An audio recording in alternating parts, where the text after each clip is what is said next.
జ్యోత్స్న ఇష్టపడిన బొమ్మనే తీసుకువచ్చి జ్యోత్స్నాకి I love you చెప్పిన సిద్ధు. అసలు సిద్ధు ఎవరు? జ్యోత్స్నాకి ఆ బొమ్మని ఎందుకు ఇచ్చాడు? అసలు ఏంటి కదా అనేది ఈ వీడియోలో తెలుసుకుందాం. చివరి వరకు స్కిప్ చేయకుండా చూసేయండి. స్టోరీ అయితే చాలా ఇంట్రెస్ట్గా ఉండబోతుంది. వీడియో నచ్చితే తప్పకుండా లైక్ చేయండి. కార్తిక్ అయితే జ్యోత్స్నాని ఎలాగైనా సరే అందరి ముందు పట్టించాలని పారిజాతంతో కలిసి ప్లాన్ చేస్తాడు. దీపక్కి తీసుకువచ్చిన చీర జ్యోత్స్న లాక్కొని అదే చీర కట్టుకునేలాగా పారిజాతం చేస్తుంది. తర్వాత ఒక అబ్బాయిని తీసుకువచ్చి జ్యోత్స్నాకి పెళ్లి సంబంధం తీసుకొచ్చానని అందరితో కూడా చెప్తాడు కార్తిక్. అయితే ఇక కార్తిక్ ముందుకి దీపక్కి తీసుకువచ్చిన చీరని కట్టుకుని వచ్చి ఇక కార్తిక్ దృష్టిలో పడాలని ఇక జ్యోత్స్న అయితే కిందకి వస్తుంది. కిందకి వచ్చిన తర్వాత అప్పుడు ఇక కార్తీక్ అయితే పెద్ద మేడం గారు మీకొక సర్ప్రైజ్ అంటూ ఇక వచ్చిన పెళ్లి కొడుకునైతే చూపిస్తాడు. పెళ్లి కొడుకుని చూసి షాక్ అయిపోతూ ఉంటుంది జ్యోత్స్న. ఇతనెవరు అని అడుగుతూ ఉంటుంది. పెళ్లి కొడుకు ఏంటి పెళ్లి కొడుకా అని అంటూ ఉంటుంది జ్యోత్స్న. అవును, నిన్ను చూసుకోవడానికి పెళ్లి చూపులకి వచ్చిన పెళ్లి కొడుకు అని పారిజాతం అంటూ ఉండగా అప్పుడే ఒక్కసారి జ్యోత్స్న అయితే షాక్ అయిపోతూ ఉంటుంది. జ్యోత్స్న షాక్ అయిపోతూ అసలు ఎవరిని అడిగి పెళ్లి చూపులు ఏర్పాటు చేశారు, కనీసం నాకు ఒక్క మాటైనా ఎందుకు చెప్పలేదు అని అడుగుతూ ఉంటుంది జ్యోత్స్న. అప్పుడే ఇక ఆ మాట విని సుమిత్ర అయితే ఏంటి జ్యోత్స్న, నీకు తెలియకపోవడం ఏంటి? నీకు తెలిసే కదా ఈ పెళ్లి చూపులు ఏర్పాట్లు చేసింది అని అంటూ ఉంటే అప్పుడే ఇక ఆ మాట విని అవును పెద్ద మేడం, మీకు ఇష్టమయ్యే కదా ఈ పెళ్లి చూపులు ఏర్పాటు చేసింది. బావే నాకు కాబోయే మొగుణ్ణి వెతకాలి అని చెప్పావు, నేనే తీసుకొచ్చాను అని అంటూ ఉంటే అసలు ఇలాగా పెళ్లి చూపులని ఈరోజు నాకెందుకు చెప్పలేదు అని అడుగుతూ ఉంటుంది జ్యోత్స్న. అదేంటి మరి పెళ్లి చూపులని తెలియకుండానే ఇలా పట్టుచీర కట్టుకొచ్చి పెళ్లి కూతురులా ముస్తాబయ్యావా అని అడుగుతూ ఉంటుంది సుమిత్ర. అయితే ఇక ఆ మాట విని ఒక్కసారే జ్యోత్స్న షాక్ అయిపోతూ ఉంటుంది. నాకెవరు చెప్పారు మమ్మీ ఈరోజు పెళ్లి చూపులని? నేను ఈ చీర కట్టుకొని ముస్తాబైతే పెళ్లి చూపులకని ఎలా అనుకుంటారు? ఈ చీర బావా దీప కోసం కొన్నాడు, నేను గ్రాని దగ్గర లాక్కొని చీరని కట్టుకున్నాను అని జ్యోత్స్న తనంతట తానే తను చేసిన పనిని బయట పెడుతుంది. అది విని ఒక్కసారి సుమిత్ర, శివనారాయణ, దశరథ షాక్ అయిపోతూ ఉంటారు. అప్పుడే ఇక జ్యోత్స్న అయితే ఒక్కసారే షాక్ అయిపోతూ ఇదేంటి ఇలా నేను నిజాన్ని బయట పెట్టేశాను అని షాక్ అయిపోతూ ఉంటుంది. అప్పుడే దీప, పారిజాతం, కార్తిక్ ముగ్గురు కూడా నవ్వుకుంటూ ఉంటారు. ఏంటి కార్తిక్ దీపకి కొన్న చీరని నువ్వు కట్టుకున్నావా అని అడుగుతూ ఉంటుంది సుమిత్ర. అయితే అప్పుడే ఇక అది మమ్మీ, అంటే చీర బాగుంది కదా, దీపకి మళ్ళీ వేరే చీర కొనియవచ్చులే అని నేను తీసుకున్నాను మమ్మీ అని అంటూ ఉంటుంది జ్యోత్స్న. అప్పుడు ఇక జ్యోత్స్న అలా అన్న తర్వాత ఏంటి నువ్వు తీసుకున్నావా? అప్పటికి నేను చెప్తూనే ఉన్నాను కార్తిక్ ఎంతో ఇష్టపడి దీప కోసం ఈ చీరని కొన్నాడు అని, కానీ బావ ఇష్టపడి కొన్న చీర నాకే సొంతం కావాలని నువ్వే నా చేతిలో ఇంచి లాక్కున్నావు కదా అని పారిజాతం అడ్డంగా ఇరికించేస్తుంది జ్యోత్స్నాని. అప్పుడే ఇక అంటూ ఉంటుంది సుమిత్ర అయితే ఇలా అంటూ ఉంటుంది, అసలు దీపకి తన భర్త చీర కొంటే నువ్వు తీసుకోవడం ఏంటి? అసలు నీకేమన్నా బుద్ధుందా అని అడుగుతూ ఉంటుంది సుమిత్ర. భార్య కోసం భర్త ఎంతో ప్రేమగా చీర కొంటే ఆ చీరని తీసుకోవడం ఎంత తప్పు? పైగా ఆ చీర కార్తిక్ దీపకే కొన్నాడని తెలిసి ఆ చీరని నేనే కట్టుకోవాలని చెప్తున్నావా అని అనగానే చీరనేంటి సుమిత్ర, రేపోతే కార్తిక్నే కట్టుకుంటానంటుంది అని అంటూ ఉంటుంది పారిజాతం. అత్తయ్య గారు అని అనగానే నేనేదో తమాషాకు అన్నాను అని అంటూ ఉంటుంది పారిజాతం. మీరు తమాషాకి అన్నా ఇలాంటి మాటలు మాట్లాడకండి. కార్తిక్ దీప భార్యాభర్తలు. కార్తీక్ భార్య దీప ఉండగా అసలు జ్యోత్స్నాని పెళ్లి చేసుకుంటాడని తమాషా కూడా అనొద్దు, అది చాలా పెద్ద తప్పు. ఒకవేళ జ్యోత్స్న మనసులో ఆ ఉద్దేశం ఉంటే అసలు జ్యోత్స్నాని చంప పగలగొట్టేదాన్ని. కేవలం చీరతోనే తను ఆగిపోయిందంతే. చీరేదో ఇష్టపడి తీసుకుంది, కార్తిక్ని కోరుకోవడం లేదు కదా. ఒకవేళ కార్తిక్ని కోరుకోవాలి, పెళ్లి చేసుకోవాలనే ఉద్దేశం ఉంటే నేనే క్షమించను జ్యోత్స్నాని అని అంటూ సుమిత్ర అయితే రివర్స్ అవుతుంది. దాంతో ఒక్కసారి జ్యోత్స్న షాక్ అయిపోతూ ఉంటుంది. అయ్యో చిన్న మేడం, మీరెందుకు ఇలాగా ఆవేశపడుతున్నారు? ఆ మాత్రం పెద్ద మేడంకి తెలీదా ఏంటి? నాకు పెళ్ళయిందని, నాకు భార్య ఉందని అన్నీ తెలుసు. అన్నీ తెలిసిన తర్వాత మళ్ళీ నన్నెందుకు తాళి కట్టమంటుంది?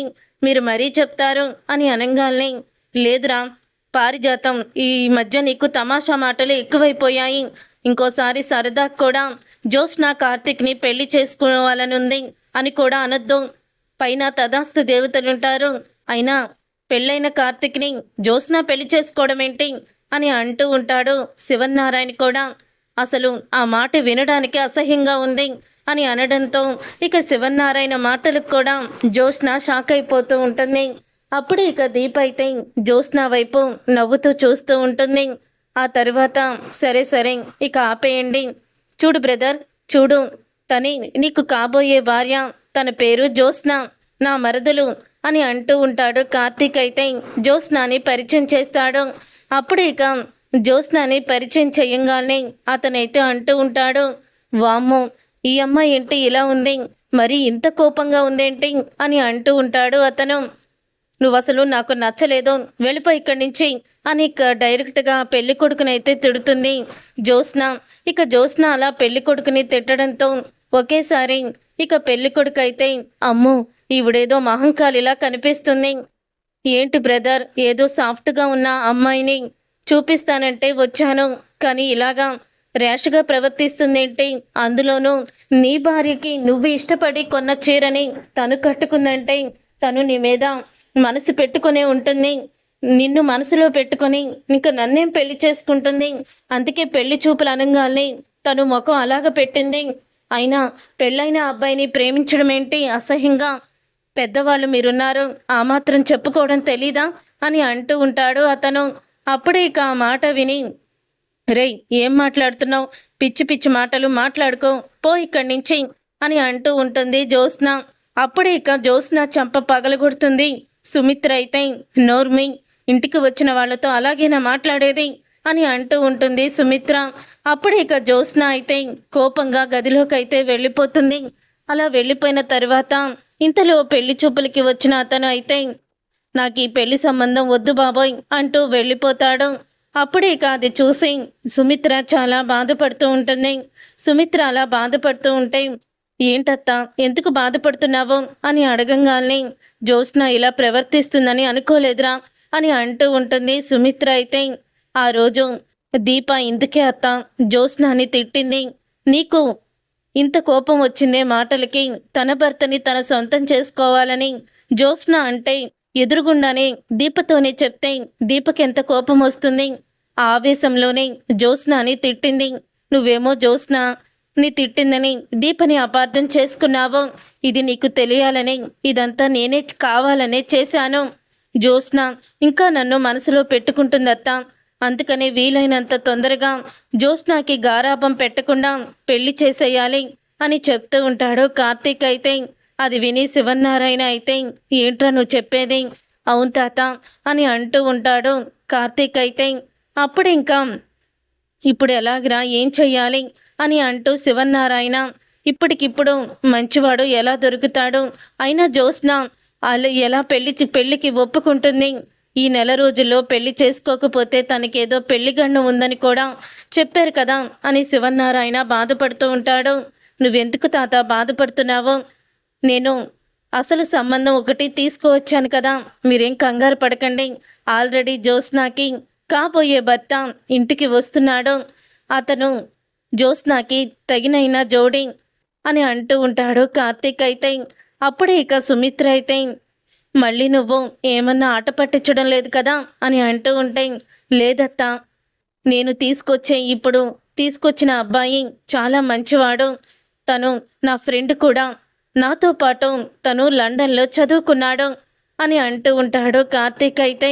అప్పుడే ఇక ఆ మాట విని, సరే వివరాలన్నీ తర్వాత జ్యోత్స్న కిందకి వచ్చాక చెప్తాను, అతను వస్తూ ఉంటాడు, ఇక మీరేమీ కంగారు పడకండి, నేనున్నాను కదా, నేను చూసుకుంటాను అని అంటూ ఉంటాడు కార్తీక్ అయితే. అప్పుడే సుమిత్ర అయితే దీప దగ్గరికి వెళ్ళి, నన్ను క్షమించు దీప, నిన్ను అపార్థం చేసుకున్నాను. అయినా నిన్ను అలా అనుమానిస్తూ అవమానిస్తూ ఉన్నా కూడా నువ్వెందుకు నిజం చెప్పలేదు అని అంటూ ఉంటే, అప్పుడు నేను నిజం చెప్పినా మీరు నమ్మే పరిస్థితిలో లేరమ్మా అని అంటూ ఉంటుంది దీప. నిజమే దీప, నువ్వు చెప్పింది 100% కరెక్టే. ఎందుకంటే ఆ సిచ్యువేషన్లో జ్యోత్స్నాని తిట్టావన్న కోపంలో ఉన్న నాకు నువ్వు నిజం చెప్పినా అది అబద్ధంగానే ఉంటుంది అని అంటూ ఉంటుంది. సుమిత్ర అయితే ఇంకోసారి నిన్ను ఇంకెప్పుడు కూడా అపార్థం చేసుకోను అని అంటూ ఇక దీపని దగ్గరికి తీసుకుంటుంది సుమిత్ర అయితే. అలా తల్లి కూతుళ్లను మళ్ళీ ఒకటి చేస్తాడు కార్తీక్. తర్వాత ఇక పారిజాతం జ్యోత్స్న దగ్గరికి వెళ్తుంది. అనుకున్నదొక్కటి అయినదొక్కటి అంటూ పాట పాడుతుంది. బోల్తా కొట్టింది బుల్బుల్ పిట్ట అంటూ పారిజాతం. అప్పుడే ఇక జ్యోత్స్న అయితే నీకు పిచ్చి పట్టింది గ్రాని, బావ వైపు దీప వైపు నువ్వు మారిపోయావు. అసలు వాళ్ళు నీకేం చెప్పి మార్చేశారో నాకు అర్థం కావడం లేదు. నువ్వేనా నాతో ఇలా ప్రవర్తిస్తుంది అని అంటూ ఉంటుంది. జ్యోత్స్న అవునే, నీతో నేను ఇలాగే ప్రవర్తిస్తాను అని అంటూ ఉంటే అది కాదు గ్రాని, అసలు ఎందుకు నువ్వు నా తరపు మాట్లాడడం లేదు, నేను ఏకాకినైపోయాను అని అనగానే గ్రాని కాదు పారు, పారు అని పిలిచావు కదా అలాగే పిలువు అని అంటూ ఉంటుంది పారిజాతం. అది కాదు గ్రాని, ఏదో నేను ఫ్లోలో అలాగా అని అంటూ ఉంటే ఇక ఆపవే ఆపు, నీ గురించి నాకు తెలీదా, నువ్వేం మాట్లాడినా సరే నేను మాత్రం అస్సలు కూడా తగ్గను, ఇలాగే నీకు చుక్కలు చూపిస్తాను అని అంటూ ఉంటుంది పారిజాతం అయితే. ఆ తర్వాత ఇక పారిజాతం అలా అన్న తర్వాత అప్పుడే ఇంకా సరేలే కిందకి రా వెళ్దాం, నీకోసం అందరూ ఎదురు చూస్తున్నారు అని అంటూ ఉంటుంది పారిజాతం. నేనేమి కిందకి రావాల్సిన అవసరం లేదు, నువ్వే వెళ్ళు అని అంటూ ఉంటుంది జ్యోత్స్న పారిజాతంతో. ఇంతలో ఇంకా ఇంటికైతే కార్తీక్కి చూసిన పెళ్లి కొడుకైతే వచ్చేస్తాడు. అప్పుడే ఇక అతను వచ్చేసరికి అతన్ని చూసి సుమిత్ర, దశరథ, శివనారాయణ అయితే చాలా ఆనందపడుతూ ఉంటారు. అచ్చం అచ్చం చాలా అందంగా ఉన్నాడని, కార్తీక్ లాగే ఉన్నాడని చాలా సంబరపడిపోతూ ఉంటారు. అప్పుడే ఇక కార్తీక్ అయితే రా సిద్ధం లోపలికి రా అని అంటూ ఉంటాడు. ఏంటి గిఫ్టులతోనే వచ్చేసావు, ఇంకా పెళ్లి కూతుర్నే చూడలేదు అని అడుగుతూ ఉంటాడు కార్తీక్ అయితే. నువ్వు చూసావు కదా బ్రో, నువ్వు చూస్తే నేను చూసినట్టే నువ్వు నాకు ఎంతో చేశావు, అలాంటిది నువ్వు నాకు ఎందుకు నమ్మక ద్రోహం చేస్తావు అని అంటూ ఉంటాడు. సిద్ధు నువ్వు చూసిన సంబంధమే చేసుకుంటానని చెప్పాను కదా అని అనగానే అప్పుడే ఇక సుమిత్ర అయితే అంటూ ఉంటుంది. సుమిత్ర ఇలాగా అడుగుతుంది, బాబు నీకు మా జ్యోత్స్న గురించి అన్నీ తెలుసు కదా అని అంటూ ఉంటే జ్యోత్స్న గురించి మొత్తం కార్తీక్ చెప్పాడు. అలాగే జ్యోత్స్న కార్తీక్కి పెళ్లి కావాల్సింది అలా మిస్ అయిపోయిందని, ఇప్పటికీ కూడా జ్యోత్స్న కార్తీక్ని మనసులో పెట్టుకుందని కూడా చెప్పాడు. మొత్తం వివరాలు చెప్పిన తర్వాతే నేను ఈ పెళ్లికి ఒప్పుకున్నాను, ఎందుకంటే నాకు కార్తీక్ అంటే అంత నమ్మకం అని అంటూ ఉంటే అప్పుడే ఇక సుమిత్ర అయితే నీకు ఇంకొక విషయం కూడా చెప్పాలి బాబు, మాకు ఇంటికి కాబోయే అల్లుడు మా అమ్మాయిని అత్తారింటికి తీసుకువెళ్ళేవాడు కాదు, మా ఇంటికి ఇల్లరికం వచ్చేవాడని నేను అనుకున్నాను, దానికి నీ అభిప్రాయం ఏంటి అని అడుగుతూ ఉంటుంది సుమిత్ర. అప్పుడే ఇంకా అంటూ ఉంటాడు కార్తీక్ అయితే నువ్వు ఈ విషయంలో బెంగ పెట్టుకోవాల్సిన అవసరం లేదత్తా, ఎందుకంటే తను అనాథ, తనకి తల్లిదండ్రులు నా అన్నవాళ్ళు ఎవ్వరూ లేరు, తను హైదరాబాద్లో ఉండేవాడు, అప్పుడే నాకు ఫ్రెండ్ అయ్యాడు, నేను నాతో పాటు తను లండన్ మాస్టర్స్ చేయాలంటే నేనే తనని లండన్ తీసుకువెళ్ళాను అని అంటూ ఉంటాడు కార్తీక్ అయితే. అక్కడ నాతో పాటే నేనే అతన్ని చదివించాను, అక్కడే తను ఒక రెస్టారెంట్ కూడా నడుపుకుంటున్నాడు, ఇప్పుడు పెళ్ళనేసరికి పూర్తిగా వచ్చేసే అంటే నా మాట మీద నమ్మకంతో తను తిరిగి ఇండియాకి వచ్చాడు అని కార్తీక్ అయితే మొత్తం చెప్తాడు. అది వినీక ఎంతో ఆనందపడుతూ ఉంటుంది. సుమిత్ర అయితే నా మనసుని అర్థం చేసుకున్నావురా, నిజంగా ఈరోజు నాకు చాలా ఆనందంగా ఉంది అని సుమిత్ర అంటూ ఉంటుంది. ఏంటి తాత మావయ్య ఏంటి ఆలోచిస్తున్నారు అని అడుగుతూ ఉంటాడు కార్తీక్ అయితే. ఏం ఆలోచించడం లేదురా, మేము తీసుకొచ్చిన ఇంత మంచి సంబంధం తీసుకొచ్చేవాళ్ళం కాదేమో, నిజంగా ఆ అబ్బాయికి మనమే అయిన వాళ్ళు అయ్యి మనము ఇద్దరు పెళ్లి చేద్దాము, నీకెవరూ లేరని అనుకోకు, మేమందరం కూడా ఉన్నాము అని అంటూ ఉంటాడు శివనారాయణ. అప్పుడు ఇక శివనారాయణ అలా అన్న తర్వాత జ్యోత్స్న జ్యోత్స్న అని కిందకి పిలుస్తాడు. ఇక అప్పుడే జ్యోత్స్న అయితే శివన్నారాయణ పిలుస్తూ ఉండడంతో తాత ఎందుకు కిందకి పిలుస్తున్నాడు అని అనుకుంటూ జ్యోత్స్న అయితే చీర విప్పేసి మామూలుగా డ్రెస్ వేసుకొని కిందకైతే వస్తుంది.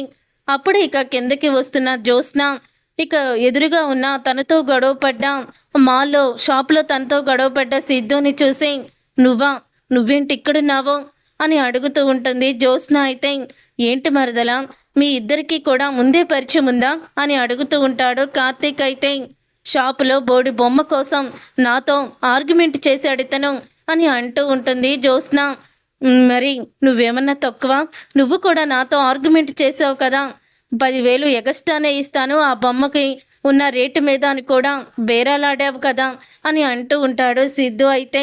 కానీ విచిత్రం ఏమిటంటే ఇదిగో ఈ గిఫ్ట్ తీసుకో అని అంటూ ఉంటాడు సిద్ధు అయితే. గిఫ్టా? అసలు ఎవరు నువ్వు, నాకెందుకు గిఫ్ట్ ఇస్తున్నావు అని అనగానే తీసుకో ఒకసారి ఓపెన్ చేసి చూడు అని అంటూ ఉంటే అప్పుడే జ్యోత్స్న అయితే ఆ గిఫ్ట్ని ఓపెన్ చేస్తుంది. జ్యోత్స్న ఆ గిఫ్ట్ని ఓపెన్ చెయ్యంగానే తను ఇష్టపడిన బొమ్మే ఆ గిఫ్ట్లో అయితే ఉంటుంది. అది చూసి జ్యోత్స్న షాక్ అయిపోతూ ఉంటుంది. నా కాబోయే భార్యకి ఈ గిఫ్ట్ని నేను ఇద్దామని అనుకున్నాను, ఎంతో ప్రేమతో కొన్నాను. కానీ చివరికి నా భార్యకి నాలాంటి టేస్టే, తనకి కూడా ఆ బొమ్మే నచ్చింది. చివరికి నేను ఆ బొమ్మని నా భార్యకి ఇష్టమైన బొమ్మని ఇస్తున్నాను, తీసుకో జ్యోత్స్న అని అంటూ ఉంటాడు సిద్ధు అయితే. ఏంటమ్మా, ఏంటి, ఏం మాట్లాడుతున్నావు నువ్వు? నీకు కాబోయే భార్య ఎవరు, నీకు కాబోయే భార్య అని అంటూ ఉంటుంది జ్యోత్స్న అయితే. అతను ఎవరనుకుంటున్నావో, లండన్ నుంచి నీ కోసం నిన్ను పెళ్లి చేసుకోవడానికి వచ్చిన సిద్ధు, కార్తిక్ స్నేహితుడు అని అనగానే ఇందాకొక పెళ్లి కొడుకు వచ్చాడు, మరొక పెళ్లి కొడుక అని అంటూ ఉంటుంది జ్యోత్స్న. ఇందాకంటే ఆ డమ్మీ పెళ్లి కొడుకు, ఇప్పుడు మాత్రం నిజం పెళ్లి కొడుకే. అతను నిన్ను పెళ్లి చేసుకోవడానికి వచ్చాడు మరదలా, నేనే తీసుకొచ్చాను అని అంటూ ఉంటే నేను మాత్రం ఇప్పుడే పెళ్లి చేసుకోను అని అంటూ ఉంటుంది జ్యోత్స్న. ఈ నెల రోజుల్లో పెళ్ళి అయిపోవాలని పంతులు గారు చెప్తే చేసుకుంటానని చెప్పావు కదా, మళ్ళీ మాట దాటుస్తావేంటి అని అడుగుతూ ఉంటుంది సుమిత్ర. నువ్వేమనుకోకు బాబు, తను అలాగే మాట్లాడుతుంది అని అంటూ ఉంటే జ్యోత్స్న గురించి పూర్తిగా కార్తిక్ నాకు అన్ని విషయాలు చెప్పాడు, అందుకని నేనేమి అనుకోను ఆంటీ అని అంటూ ఉంటాడు. సరే అయితే నేను వెళ్ళొస్తాను అని అనగానే అవును బాబు, నువ్విప్పుడు ఎక్కడుంటున్నావు అని శివన్నారాయణ అడుగుతూ ఉంటే మా ఇంట్లోనే తాత అని అంటూ ఉంటాడు కార్తిక్ అయితే. తను హోటల్ రూమ్లో ఉంటానన్నాడు, మరి ఎన్ని రోజులు హోటల్ రూమ్లో ఉంటావో మా ఇంట్లో ఉందో కానిలే అని నేనే మా ఇంట్లో ఉండమని చెప్పాను అని అంటూ ఉంటాడు కార్తిక్ అయితే. అయ్యో, మీ ఇంట్లో అన్ని సౌకర్యాలు ఉండవు కదరా, చూడు బాబు మాకు అదిగో ఫెంట్ హౌస్ అదే, దాంట్లో ఉండు నువ్వు అని అంటూ ఉంటాడు శివన్నారాయణ అయితే. పెళ్ళైన తర్వాత ఇల్లు నీదే కదా, ఇక్కడే కదా ఉండేది నువ్వు అని చెప్తూ ఉంటే ఇక్కడ ఉండడం ఏంటి అని జ్యోత్స్న అంటుంది. నీకు తెలీదు కదా, నిన్ను పెళ్లి చేసుకొని అతను ఇల్లరికం ఇక్కడికే వస్తున్నాడు అని అనగానే ఒక్కసారి జ్యోత్స్న షాక్ అయిపోతూ ఉంటుంది.